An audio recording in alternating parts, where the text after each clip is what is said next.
Hey, you're wide receiver Khalil Shakir, right? I sure am, kid. Here, go long. Whoa! You're pretty good at football, man. And you guys are pretty good at pizza. Oh, sick. Dude.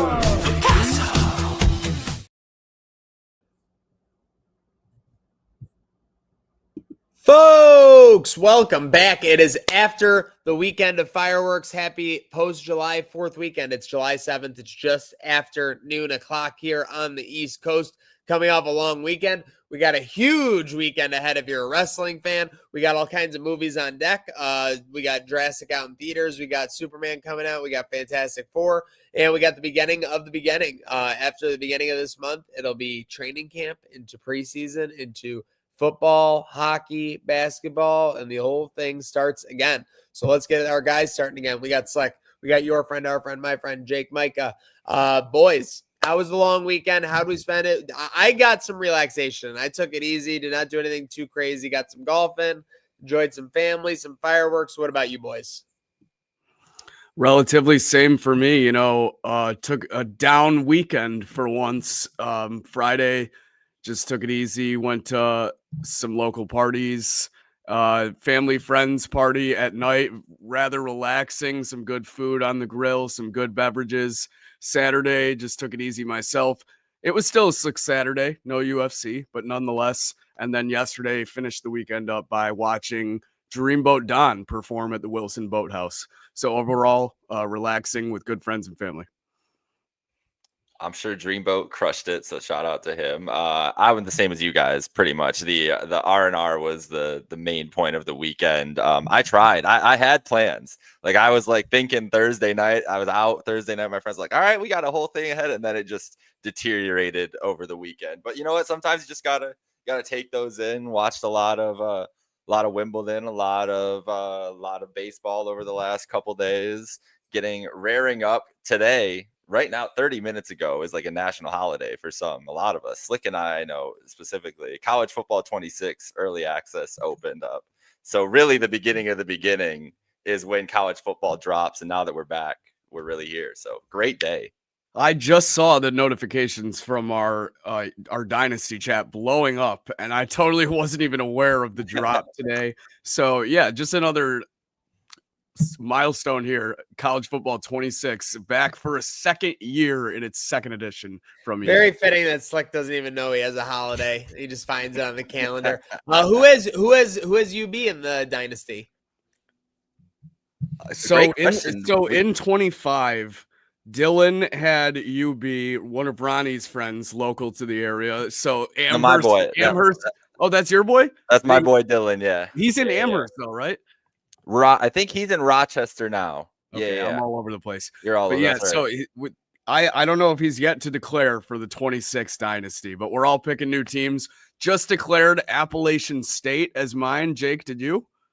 I declared Kent State University. I'm started from the bottom. We're going on. What role do you take on in the dynasty? Like, is it coach or is it AD? Head coach, and shout out to a friend of the program, Megabyte Ronnie, who created a whole Google Doc and has created a relegation system, scoring, new conferences, up and down, new conferences, the whole nine. Keeps track of our league history for us. Like, shout out to Ronnie. So we even get some sounds like he has his work cut off if Slick doesn't even know it's time to start the year. Commissioner Ronnie, he's on top. We got till Friday. We've given a grace period. Yeah, no, from what I saw in this group chat, I just saw the words early access, and I definitely don't have that. So, but yeah, great day. Yeah, great looking forward. Looking forward. Great day, and definitely a great weekend. A lot of cool stuff. It's nothing like major storyline happened, right? Obviously, let's get into we can talk Wimbledon. There's a lot of high seeds out. Early. You guys got anyone you like on the men or women's side? What are we into the quarters now? We're on to into 8 left on each side. Yeah, feels around there. I love the way Ben Shelton's been playing. Obviously, he's battling right now. Looking to go to a second set win in a row here. On the men's side, I kind of just get sick of the Sinner, Djokovic, Alcaraz, those guys sticking around.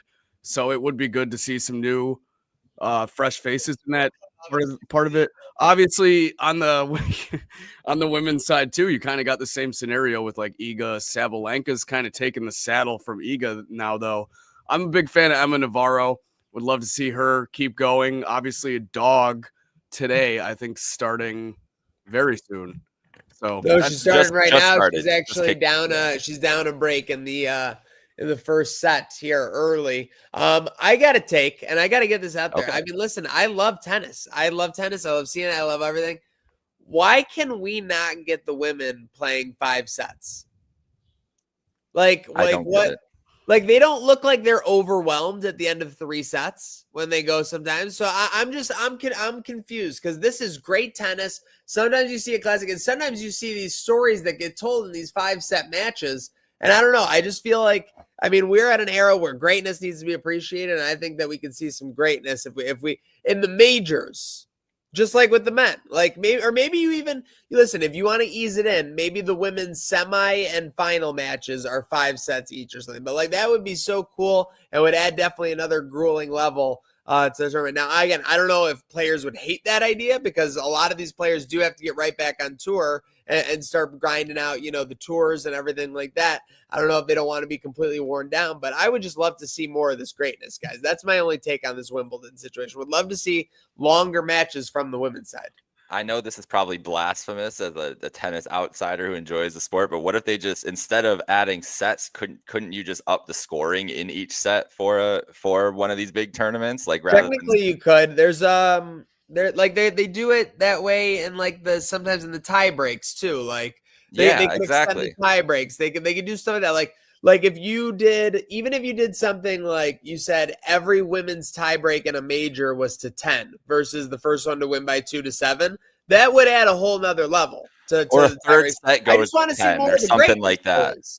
Just a longer third set, like even something like that. Like, oh no, they're going to a third set. They're gonna have to really grind this one out. Like just adding that little bit of element. I agree. But 5 sets, I'm with you. Like go the whole way. I'm with again. Like, and it would be a whole absolutely. other discussion for me if like you saw at the end of these 3-set matches that these women were overwhelmed or physically exhausted. You way more often see it on the men's side after some of these 5-set classics when they lay down after a big victory or something like that. And it creates classic moments. I love Lou P voicing it on Facebook. I like your idea of kind of easing it in maybe with the semis and final because you would have to get like a group discussion from all the women in terms of what that would do throughout the entire tournament playing 5-set games as far as the entire tournament goes. But I think the idea of bringing it in the semifinal and final adds not only a wild card, but it gives us more great tennis, as your point was. That's all I want. I want to see more greatness. And folks, if you want to see more greatness when you order pizza, there's only one spot to go. Picasso's Pizza, the #1 pizza in the Western New York area, that magic dust sheet pizza. There's no better option, especially with Bills season, especially with Buffalo football and everything right around the corner. Make sure you're going to picassospizza.net for the best deals on the best pizza in Western New York. So we're getting into it a little bit there. We got into it with Wimbledon. Again, super excited. We got the Open for golf a couple of weeks out. But we got the MLB All-Star game next week. And we got the dog days of summer, Micah. So you've been taking in some more Cubs games. Cubs, by the way, are like rocket. Like dare I say, Great like time at the point dark horse World Series like contender. Like obviously the Dodgers kind of cast a huge shadow in the NL for anything on that side, but I feel like right behind them, it's got to be the Cubs with the way they've played. The Cubs are like, they're fun, very fun, right? Like they're scoring a ton of runs right now. The run differential is, I think it's the best in baseball after last night. They just blew out St. Louis last night. The pitching is a little worrisome when you talk about making a playoff run, especially playing a team like the Dodgers in a 7-game series. They've had some strong pitching at the top of the rotation, later down in the bullpen. It can get a little iffy. They're going to have to add to that room, and the Cubs are specifically a team who doesn't like to add big money like these other big markets do. So it's going to be interesting in the NL but that's the thing, right? Like you said, dark horse, because no one's going to say, well, no one's going to pick against the Dodgers once we get to September, October.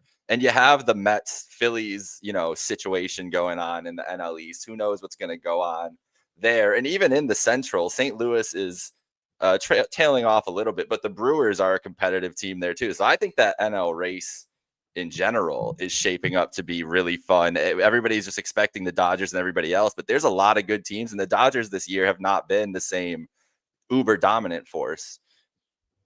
Mute monster. Absolutely mute He's monster. ready. That's it. Slack, you're out. Literally, I feel like, am I crazy, Michael, with this take that for the last like year and a half or 2 years, the Chiefs and the Dodgers are cut from like the same cloth. Like it's just like inevitable greatness. They'll stack up wins somehow, despite not playing like great all the time. And then when it comes time to play their best, when it comes time to like hit the gas, both these teams have just done so in a number of ways across the board the last couple of years. But like I feel like both those teams, it's very frustrating because you keep waiting for someone to knock them off, and no one's really been able to do it. It's going to take a perfect storm in October for this, specifically this Dodgers team this year too. And I don't know if it's this Cubs team, to be honest. If we're talking about the Cubs specifically, the bats worry me when you get to like just doing it in the postseason. It's a lot of young guys. It's a young, exciting team when they get in that situation. Like Pete Crow Armstrong has been awesome. He's like one of my favorite players to watch in all of baseball at this point. But is he going to hit like this again? I like PCA. You know, I like Horner. Yeah, Tucker, but like Tucker's got a ton of playoff experience. I think in a series against the Dodgers, it would come down to the SNS boys, Shota and Suzuki. Yeah. Because Suzuki's playing out of his mind, literally. Like, so you would need him to keep playing out of his mind, which is I think Tucker's like almost not a sure thing, but he's going to be dependable in the postseason. And then you have Shota has to give you pitching in the postseason for the first time, right? Yeah, he probably has to give you like 13 innings against the Dodgers. That's what I'm saying. He would need 2 quality starts for sure. Yeah. But yeah, I think back that was the formula in 2016 for them, right? Was they just had played a long series against the Dodgers and they got timely hits and they needed them. It'll be very interesting to see. But yeah, it's cool to see Wrigley. Not so cool to see the Yankees going on right now. Obviously, me and the Twin Stripe boys, there was a lot of momentum early in the season.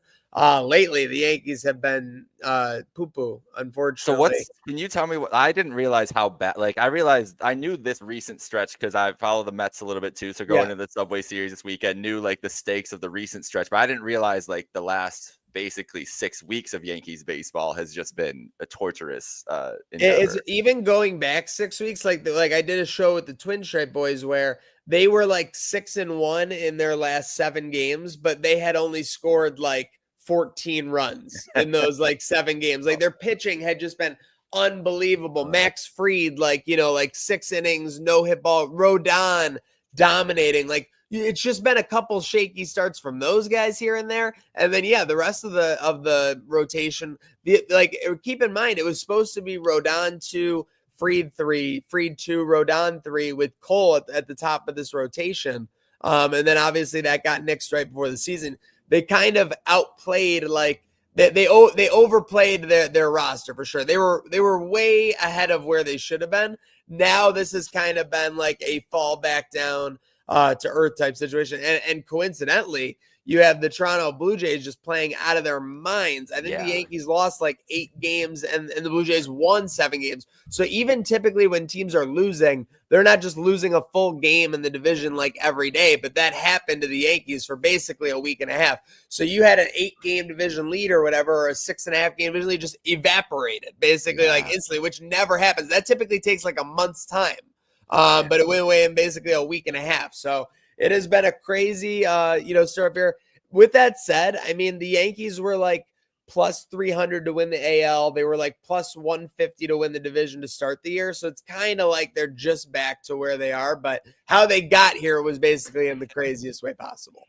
Because why would it be a normal way for it to happen to the New York Yankees? It does feel like, I don't know about you guys, but baseball, specifically, I've been getting into more and more the last 6-7 years of my life, more into baseball, following the season. But really July 1 is when it feel like everything else, the preseason, and then it's okay, now we have the table set, we know who these teams are, we know their stakes for the year, and now I really know who what to expect. These games really feel like they have some more I was trying to when I started watching baseball, I was where's the point in this season where I not that I really need, because I understand the importance of all of it. I think it's too many games, but whatever it is. But like, where is it where there's like that shift? Like, where's November football? Dude, like, we talk about November football and it gets cold and everything else. There's just so much volume that, like, I swear to God, these phases just come in at any point. There's almost like no trends. Like, you guys were in the chat last year, like, Nerfy King Nicky comes in. I think it was right around this time last year, and he goes I am betting against the Mets every single day. They are the worst like team to ever exist. And what happened from that point? They literally flipped the switch and became the bet. Like just sometimes things happen in these clubhouses. There's so much volume. There's so many games. There's so many players on these rosters that just anything can like kind of cultivate out of nowhere. And that's the magic of baseball. And that's why, like you see these 12-game win streaks, things like that. What do you got? Yeah, I feel like the June skids aren't uncommon for New York. Super normal. Aren't uncommon for MLB and New York baseball to be specific. But yeah, as you said it best, there are lots of players on that roster. Seriously. But yeah, we will see how that goes. By the way, Dog Days of Summer, we will be at Doc Dogs. Doc Dogs for Clyde's Feed and Animal Center. What a tradition. What an awesome event. Stay tuned for more there, but we will be there Friday and Sunday with live coverage courtesy of Trainwreck Sports. Cannot wait for Doc Dogs. We will see you on the other side of this break. Batavia Down is more, lots more. The second half of the show presented by Batavia Downs, the region's premier entertainment destination. We've got Rockin' the Downs coming up. I think we have a Queen cover band coming this Friday. We might have to go, Slick. We might have to go after Doc Dogs on Friday. I think we got some Queen cover this summer. There's some Fleetwood Mac, and then Kansas themselves coming to Rockin' the Downs. You've had that one circled for a minute. Dude, carry on, my wayward son. Big time. Seriously. So we got the long week again recap out of the way. We got Dog Days out of the way. But Micah, we're into movie madness. So you and I with Paige covered F1 and Jurassic last week. Yeah, or even yesterday with that coverage. So but Superman is out this week. Is out Wednesday, Thursday? Yep. Thursday, I think, is opening. Oh my gosh, this onslaught just doesn't stop. I mean, even Slick got to the theaters to see Jurassic World last week. Yes. Yeah, can I give my rundown? Yeah, well, and first, I want your rundown on 3D 4D. Oh wow, yeah. Did you get into that on the show at all? I did. I gave it a little segment. I said it made that movie way better. Oh, for sure. So Maniac and I we came in and we immediately looked at each other because there's buttons right near our cup holders where I was going to put my beverage. It's unavoidable. A water button, and you can either press on or off. And the on they make it look more appealing than the off. It lights up blue. It looks all cool and fancy. And throughout the movie, what that consisted of was it felt like there was leaks in the ceiling at points, as well as you would just get misted in the face, ears, neck. Like it felt like dinosaurs were breathing on your neck. Basically, that's how they made it feel. There was one disgusting part of the movie, something spit something out of its mouth, and literally you got splashed in the face to make it feel as disgusting as possible.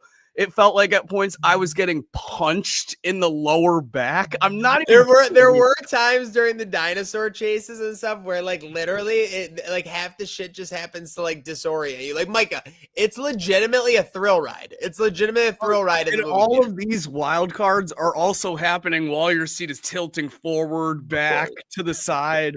Yeah, when you go to a cliff's edge, like your seat moves forward, like you're gonna fall out of it. Like it's crazy. The part that threw me the most though was definitely like when you're in the car or the boat and it's like rickety. I felt like I got 3 consecutive punches in the back at one point. Like it was not enjoyable to be on that boat for us either. But I did say this coming out of the theater, the dialogue in the beginning and like how we all agree that first act was wonky. It was crazy. So fucking corny and like the worst dialogue ever. But once you got to that island and action started picking up, I think maybe it helped for us, the 3D and 4D aspect, because it made it very enjoyable to watch and suspenseful as well. But overall, like just not a great movie. And then like the ending too, talk about like questions unanswered. Like she's just going home with Dolores. I don't think Dolores is gonna make it through customs and immigration because like you gotta sit in quarantine. You gotta have pets in quarantine for 6 months, let alone a fucking dinosaur. So they're gonna sail right back into port into the bars. Like, come on, don't worry about that. For sure. Speaking of worry, but yes, so yeah, not a terrible. I will say, great experience to go to the theater with the boys. We may have to go to the theaters with the boys again for Superman. But now it's in theaters. Micah, we saw I don't know what happened. An embargo got broke apparently or whatever, and the Times is talking about it. And they're saying a thrill ride, a classic. This new Superman. So there was also another embargo that broke that was like, this is the worst movie I've ever seen in my life. So that's about on par, I think, with what we're going to get for this Superman movie. But I think the thrill ride, the worst thing, I think we're going to get all of it from Superman this week. I'm worried. The thing I'm worried about, Maniac, is James Gunn's Variety interview where he said, if the movie doesn't make 700 million, it doesn't have to make 700 million. It won't be a flop. So he's already putting out like, some I agree. Some notes. I have to agree with. I agree with him. I agree with him. I think that because what they did last time, they made a movie that made a lot of money and it sucked and it ruined the complete foundation of everything they were trying to launch on. This is them trying to relaunch the DC universe. So this needs to be an Iron Man 2008, Micah. This needs to be a Captain America Winter Soldier level film. Whether it does a good box office number won't be the end game. Is all I'm saying from this one. It won't be the end game, but he's trying to win the public perception war immediately because he knows what's going to happen to this movie the second it comes out, because it's going to have, you need to just go see this movie. That's my advice to you, because you're not going to hear opinions that are like real, in my opinion. Like, I think people who love it or have any idea that want this movie to succeed are going to say it's awesome because they want a Superman movie to be happening and they want the DC universe to work. And people who are tired of comic book movies are just going to, and also the Zack Snyder, like craziness going on, the Justice League, all that stuff. There's just going to be a bombardment of hate towards this movie before it even like is ever actually seen by the public. So you just go see it yourself, form your own opinion. I beg you. If they're sick of them. They're not going to get rid of them anytime soon. You got Fantastic Four coming out at the end of the month as well, right? Hell no, they ain't going anywhere. They're both studios right now at this present moment are trying to reignite that fire that they know is possible when you get a franchise going. It's the easiest thing to build around because there's so much source material. Obviously, it never stops. Yeah, literally. But yeah, we got that. We got Fantastic Four at the end of the month. We also got Happy Gilmore. Is that July 25th? We got to be reviewing that too, Micah. Oh, absolutely. Well, dude, I got to be watching. That might be one we have to go see. That might be a fucking Trainwreck watch along. Dead ass. Yeah. Well, that's on Netflix. Honestly, right? Yeah, it's on Netflix. Yeah. So that would be awesome. Oh my god. Yeah, we should do that. A lot of big name wrestlers in that film as well, guys. You got Becky and MJF. MJF, Nikki Bella as well, I believe. Hall of Famer. Nikki Garcia. Yep, Hall of Famer. Is the Sandman a mark? Is that what's going on here? What?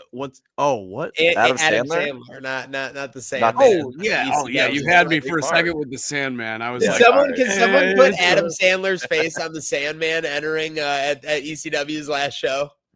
That would be funny if they like enter the Sandman and it's just Adam Sandler. They should absolutely do that on WWE one of the coming weeks. Or like AEW. Oh well, yeah, for WWE and the Netflix. WWE Netflix. That's the biggest miss if they don't do some version of that in the next 2 weeks. For sure. Like Adam doing heel work with Becky right now. Can you imagine?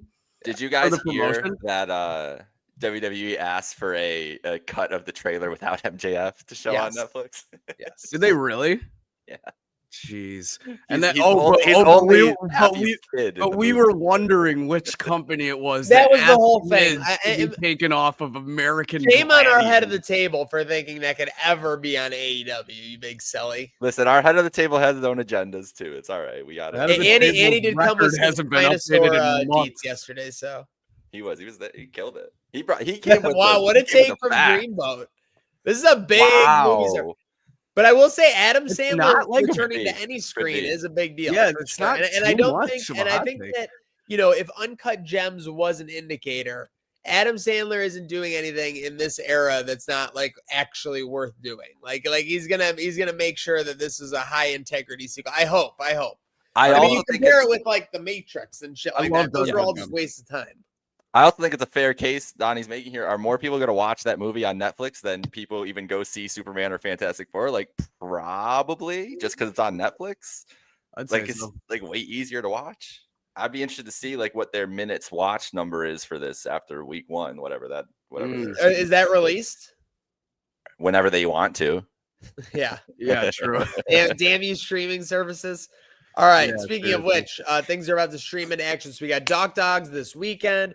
We got Resurgence to the Rescue. We got Mafia Con in 12 days at Seneca One.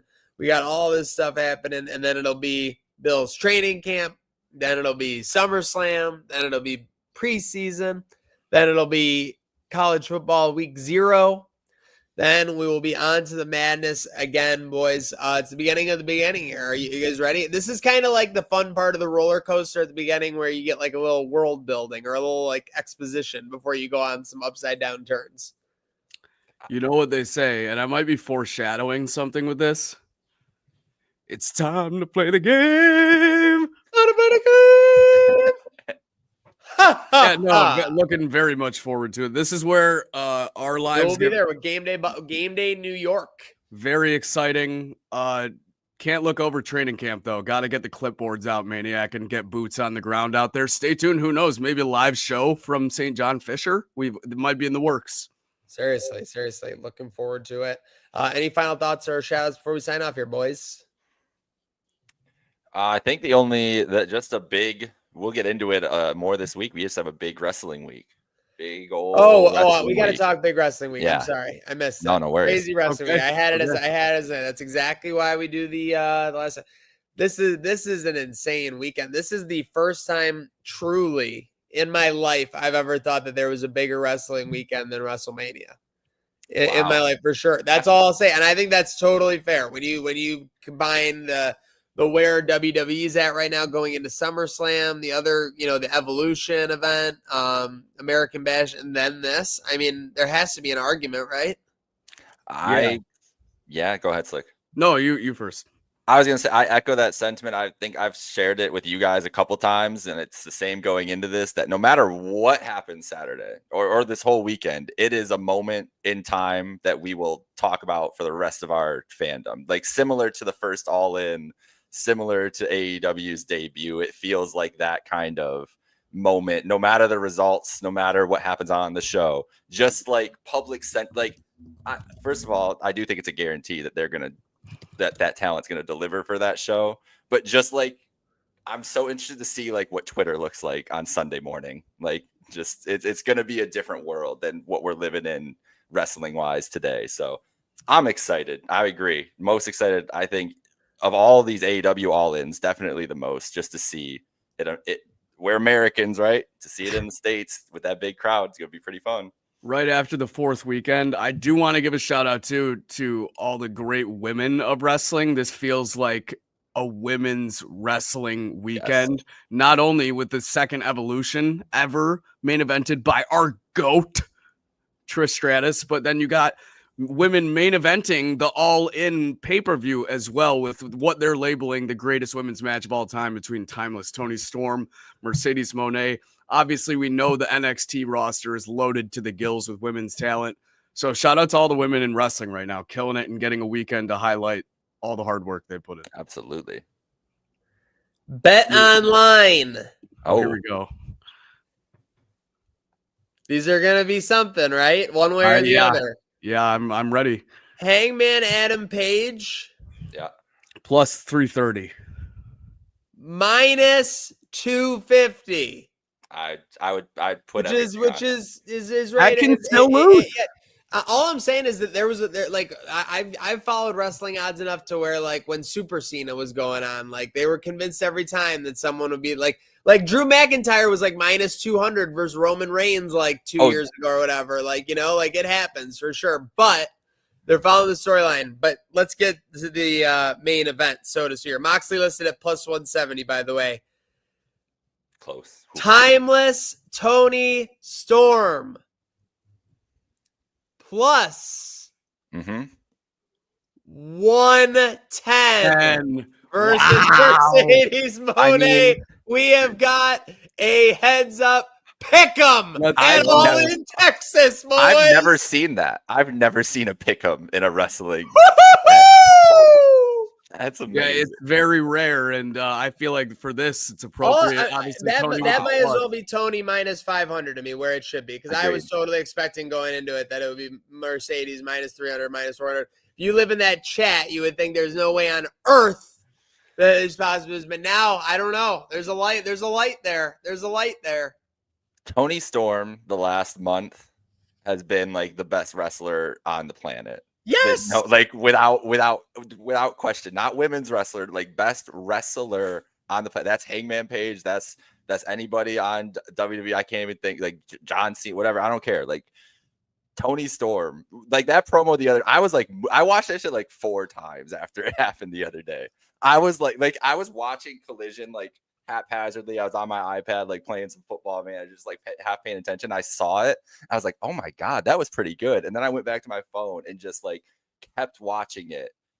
It's like just a minute, like just go to the Twitter, and it's not anything. It's her. It's just her being like the best character in professional wrestling. It's not like any crazy content or anything. It's just her being like, come watch this pay-per-view. I'm going to beat Mercedes Monet's ass in the best way. I'm like, oh my God. There is a light at the end of show the that at tunnel NXT every Tony single person. train is thriving through.